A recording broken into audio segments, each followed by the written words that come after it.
ఈరోజు కథ అయితే చాలా చాలా ఇంట్రెస్టింగ్గా ఉంది. ప్రేమ నగలు తాకట్టు పెట్టిన విషయంలో చాలా పెద్ద గొడవలు అయిపోతాయి కదా. సో ధీరజ్ ఎలా రియాక్ట్ అయ్యారు అనేది చాలా ఇంట్రెస్టింగ్గా ఉంది. సో ఏం జరిగింది అనేది నేను షార్ట్ కట్లో సింపుల్గా చెప్తాను.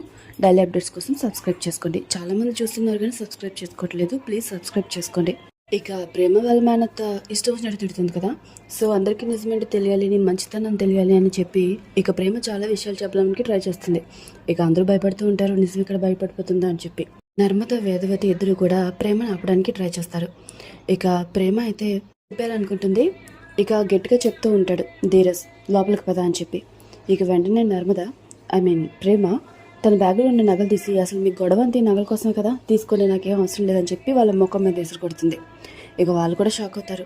నువ్వు మహాలక్ష్మిలో ఉండాలని నగలు చేయించానే, అంతేగాని వాళ్ళు వీళ్ళు తాకట్టు పెట్టుకోవడానికి కాదు అని చెప్పి వాళ్ళ అత్త కోపంగా అక్కడి నుంచి వెళ్ళిపోతుంది. ఇక ప్రేమ కూడా లోపలికి వెళ్ళిపోతుంది. ప్రేమ వాళ్ళ అమ్మ నగలు తీసి ఇక ధీరజ్ వాళ్ళ చెల్లికిస్తుంది, లోపల పెట్టమ్మా అని చెప్పి. ఇక మొత్తం అందరూ కూడా హాల్లో ఉంటారు. ఇక రామరాజు అయితే చాలా కోపంగా ఉంటాడు. వేదవతి అయితే తిడుతూ ఉంటుంది నర్మదని నగల విషయంలో. ఇలా చేయడం ఏంటి అని చెప్పి నర్మద సపోర్ట్ చేస్తుంది. తను కావాలని చేయలేదు కదా, తన ఉద్దేశం మంచిదే, కానీ ఇలాగా అందరూ ఇలా తప్పుగా అర్థం చేసుకున్నారు, వదిలేయండి అని నర్మద అంటుంది. ఉద్దేశం మంచిదే కావచ్చు, దాన్ని అర్థం చేసుకునే మనసు ఎదురింటి వాళ్ళకి లేదు కదా అని చెప్పి వేదవతి తిడుతుంది. ఇక రామరాజు కూడా గట్టిగానే క్లాస్ తీసుకుంటాడు.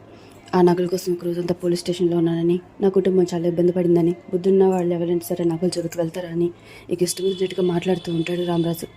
ఇక ధీరజ్ కూడా వచ్చి సారీ చెప్పిన కూడా తను వినిపించుకోడు, మళ్ళీ తిడతాడు. ధీరజ్కి చాలా కోపం వస్తుంది. చాలా కోపంగా వాళ్ళ దగ్గరికి ప్రేమ దగ్గరికి వెళ్తాడు. ప్రేమ చాలా భయపడుతూ ఉంటుంది, ధీరజ్ ఇప్పుడు తనని ఏమంటాడా అని చెప్పి. ఇక ధీరజ్ అయితే ఆ నగలు తీసుకురమ్మని చెప్పి ఆ నగలను అలాగే చూస్తూ, నా కోసం ఇదంతా చేసావా అని అడుగుతాడు.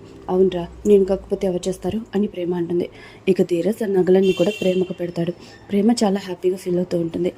ఇంకెప్పుడు కూడా తనకి చెప్తూ ఉంటాడు అండ్ తన ఫోర్ హెడ్ మీద కిస్ చేస్తాడు. వద్దున్న పని చేయొద్దని, ఎవరిని ఇబ్బంది పెట్టే పనులు మనం చేయకూడదు, మనం ఎన్ని ప్రాబ్లమ్స్ ఫేస్ చేసినా పర్వాలేదు అని ధీరజ్ చాలా ప్రేమగా ఇంకొకసారి ఇలా చేయొద్దు అని ఇండైరెక్ట్గా చెప్తూ ఉంటాడు.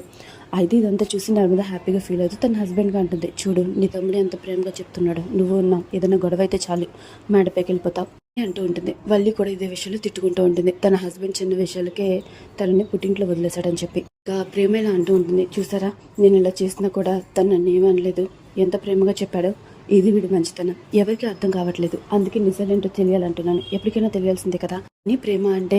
ఇక నర్మద వాళ్ళు ఆపుతారు. రామరాజుకు డౌట్ వస్తుంది, అసలు నిజం ఏంటి, ఎందుకు ఇన్నిసార్లు అంటున్నావు అని నిలదీస్తాడు. అయితే నర్మద మధ్యలోకి వస్తుంది, ఏం లేదు, ధీరజ్తో పెళ్ళి అవుతాయేమోనన్న భయంతో తను ఏదో చేసుకోపోయింది, అది ఎక్కడ బయటపడుతుందా అని చెప్పి ఇలా అంటుంది, అంతే అని నర్మద కవర్ చేస్తుంది. ఇక సరే అని చెప్పి ఎవరి గదిలోకి వాళ్ళు వెళ్ళిపోతారు. వెళ్ళిపోయే ముందు కూడా ఇంకోటి జరుగుతుంది. ఇంకా ప్రేమ ఇలా మాట్లాడగానే వల్లిని చూసుకోవడానికి ఒక అమ్మాయి వస్తుంది కదా, తన కజిన్ సుకన్య. ఇక తను ఇలా అంటూ ఉంటుంది, అవును నీ ఆడపడుచు ఇల్లు వదిలి వెళ్ళి తనని పెళ్లి చేసుకోవడానికి కారణం కూడా నువ్వే అంట కదా, నీ హ్యాండ్ ఉందంట కదా అని అనగానే అందరికీ చాలా కోపం వస్తుంది. ఎందుకంటే చాలా మందికి నిజం తెలుసు కాబట్టి. ఇక వెళ్ళి నర్మద వార్నింగ్ ఇస్తుంది, నువ్వు తనని చూసుకోవడానికి వచ్చు, తనని మాత్రమే చూసుకో, ఇంట్లో విషయాల్లో వేలు పెట్టొద్దని చెప్పి. వెళ్ళి కూడా తనని లోపలికి తీసుకువెళ్ళిపోయి తనకి గట్టిగా చెప్తుంది, ఇలాంటి విషయాల్లో కరెక్ట్ చేసుకోకు, మొత్తం అందరికీ అన్ని నిజాలు తెలుసు, నువ్వేం మాట్లాడినా నేను ఇరుకుంటానని. ఇక అందరూ కూడా ఎవరి గదిలోకి వాళ్ళు వెళ్ళిపోతారు. ఇక వల్లి హస్బెండ్ వచ్చి ఏం మాట్లాడుకుంటున్నారు అని అడుగుతాడు. ఏమీ లేదు, ఏదో కష్టసుఖాలు మాట్లాడుకుంటున్నావు అని వల్లి చెప్తుంది. చూడు వీళ్ళ అమ్మ నన్ను అయితే అసలు కరెక్ట్ కాదు, నువ్వైనా కరెక్ట్గా ఉంటే కాస్త మంచి మాటలు చెప్పు అని చెప్పి వల్లి హస్బెండ్ అంటాడు. వల్లిని అక్కడి నుంచి లోపలికి తీసుకువెళ్తాడు. ఇక్కడితో అయితే కథ కంప్లీట్ అవుతుంది. సో నెక్స్ట్ ఎపిసోడ్లో ఏం జరిగిందో తెలుసుకోవాలనుకుంటే తప్పకుండా సబ్స్క్రైబ్ చేసుకోండి.